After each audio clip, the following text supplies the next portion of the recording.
Britain के प्रधानमंत्री Boris Johnson अपने इस्तीफे का ऐलान कर चुके हैं। पार्टी में जॉनसन के उत्तराधिकारी के चयन का काम चल रहा था, जो अब पूरा हो चुका है। दौड़ में दो नाम बचे थे, पहला भारतीय मूल के ऋषि सुनक और दूसरा लिज ट्रस। तो किसके हाथ आई प्रधानमंत्री आवास 10 डाउनिंग स्ट्रीट की चाबी और कौन पीएम पद की रेस में हुआ आउट? देखिए रिपोर्ट।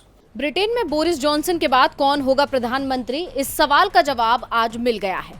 प्रधानमंत्री पद की रेस में शुरुआत में सबसे आगे चल रहे ऋषि सुनक अंतिम राउंड में पिछड़ गए और बाजी लिज ट्रस ने जीत ली है। ट्रस ब्रिटेन की नई प्रधानमंत्री होंगी। 10 डाउनलोडिंग स्ट्रीट उनका नया पता होगा, जो ब्रिटेन के प्रधानमंत्री का आवास है। चुनाव में ट्रस को 81,326 वोट मिले, जबकि सुनक को 60,399 वोट मिले और इस तरह ट्रस ने सुनक को 20,927 वोटों के अंतर से हरा दिया। मार्गरेट थैचर के बाद ट्रस ब्रिटेन की तीसरी महिला प्रधानमंत्री बनेगी। थैचर 1979 से 1990 तक ब्रिटेन की प्रधानमंत्री रही थी। बोरिस जॉनसन की जगह लेने वाली ट्रस की जीत के पीछे भी जॉनसन का ही हाथ माना जा रहा है, क्योंकि जॉनसन अपने इस्तीफे के लिए ऋषि सुनक को ही जिम्मेदार मानते हैं। जॉनसन सरकार में वित्त मंत्री रहे ऋषि सुनक के इस्तीफे के बाद ही जॉनसन के खिलाफ पार्टी में बगावत की स्थिति बन गई थी और उन्हें इस्तीफा देने के लिए मजबूर होना पड़ा था। जॉनसन को पार्टी ने तब तक पद पर बने रहने की छूट दी थी जब तक पार्टी नए नेता का चुनाव ना कर ले।